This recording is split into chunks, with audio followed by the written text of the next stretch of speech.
How do you integrate a remote team into your company culture? What are the best practices to manage your team on a day-to-day basis? How do you balance communication between too little and too much? And how do you measure performance? I hope you enjoy my interview with Shauna Moran, who helps companies get the best out of their remote employees. When you're starting remote working, how do you integrate the team from the offset? Yeah, it's a great question, and it's something that companies should definitely be aware of, no matter if they are hiring remote or using an outsourcing partner. Regardless of the situation, it's something that needs to be brought to awareness. And I think in terms of creating that inclusive company culture, that's number one. It's about how do you define your company culture and how do you translate that into multi-location team environments. So for example, how are you engaging and bridging that gap between office employees and remote employees? Because oftentimes companies will hire remote employees and they're not on the same level as the people in the office. So communication mightn't be as transparent to them. Maybe they're not involved in some of the activities that are going on in HQ. So it's trying to find that balance, and for somebody to try and advocate for remote people internally is really important. The second thing is for leaders to be empowered and trained as to how they can effectively manage remote employees.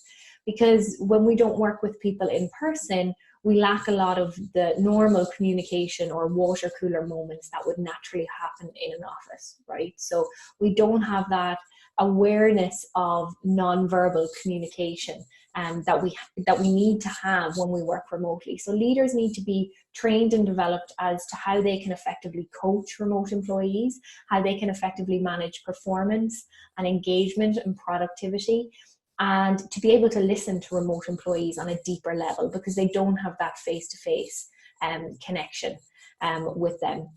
And then the third thing is looking at technologies and looking at remote first processes. So even something as simple as making sure that in team meetings, everybody is on a Zoom call, not just the remote employees up on a big screen in the office, because immediately that creates an environment of we're in the office and they're remote. Everybody needs to be on that level playing field. So remote first processes, default to remote. Even when it comes to communication that would naturally happen in an office, whether it's about a particular project or a certain kind of company information or updates, always default to acting like the whole team is remote, whether that's through Slack channel, through project updates, etc. So that's really important. So to summarize, number one is to understand and translate company culture into all environments. Number two is to develop and empower your leadership team to effectively manage remote employees. And number three is to look at remote first processes internally within the company. Some very interesting points there, and a lot to touch on. One point I'd like to, how would you go about managing the team then on a day-to-day or even a weekly basis? What do you recommend in this space? Yeah, I mean, I always say there's no one size fits all. Regardless of the company or the type of team, there's no one size fits all. However, there are certain best practices that you can implement as a leader and develop skills within yourself to effectively manage remote teams. And I think some of the most important skills are things like empathy, compassion, emotional self-expression, assertiveness, decision-making, problem-solving. These are all skills that are subscales of what I call and what we call in the coaching world emotional intelligence. And they're all soft skills that are equally as important as actually doing and certain IQ skills that will really help you in effectively managing remote employees and how you get yourself and your leadership style and strengths across in remote environments. I think some of the best practices that you can do as a leader is to create an environment of transparency, to make sure that information is readily available for everybody on the team, and to keep the communication lines open and lead by example with that. As a leader, you have to set the tone for the team, and lead by example is so important.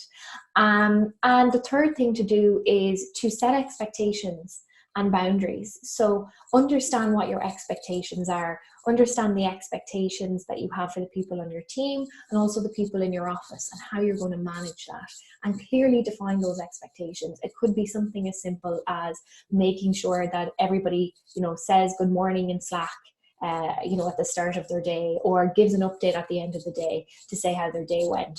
It's all of these little expectations that if you don't communicate them, frustration arises. So I think there's three of kind of the best tips that I would advise any leader to start looking at today.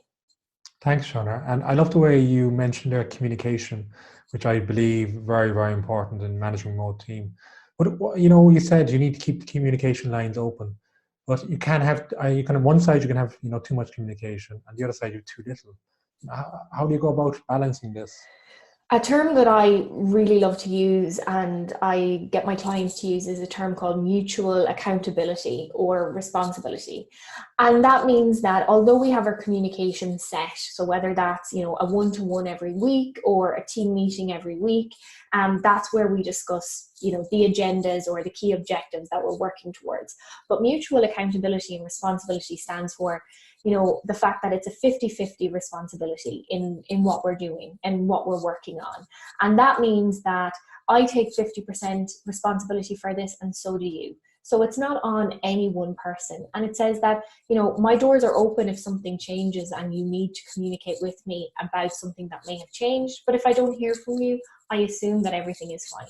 So it's taking kind of ownership of that to kind of say, if there's something wrong, I expect you to tell me and vice versa. And if I have feedback to give you, I will give it to you and vice versa. So it's creating that level of transparency around communication. I think also the thing with remote teams as they start to scale is it can become complex when you add more and more people, that it's very hard to keep on top of all of the updates of all of the projects. So that's why leaders need to be empowered to kind of siphon through all of that information, take the key points and the things that are really going to be important to their team and communicate that. So leadership should be kind of a filter to that at the same time. To kind of pick the key bits of information out of what's going on. And it goes back to setting boundaries as well around communication, which is equally as important. Because, you could be on a Slack channel that's going off all day, maybe emails, meetings, and it's busy environment. So something that's a great topic to talk to your team about is how are they setting boundaries for themselves to actually have that, what we call deep work, where they can actually focus strategically, actually think creatively on the work that they are doing, so that it isn't as noisy of an environment, because that's some of the challenges that companies are facing today. Yeah. And, you mentioned also about performance and expectations. I mean, how do you go about measuring performance?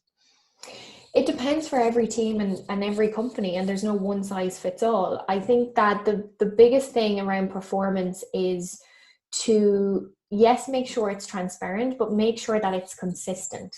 So, doing an annual performance review and that only isn't going to work.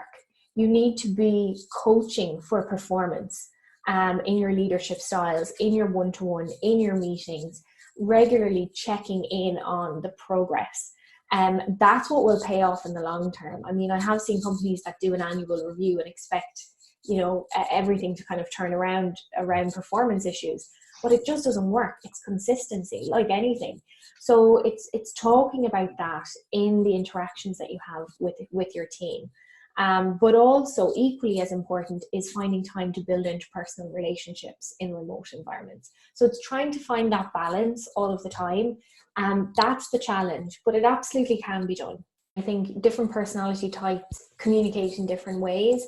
But the main thing that leaders can do is give individuals the opportunity to be heard. So in those conversations, ask them the questions, ask them how they're feeling, ask them what do they think that we can improve on as a team, ask them how communication is working for them. Look for their ideas, speak to your people on your team. I think that's the best training that any leader can get, is to ask those powerful questions and actually listen to what the people on your team are saying. That's where the magic happens. Great, Shauna. Fantastic. Really informative. And thank you for your help today. Thanks, Ken. Thanks for having me on.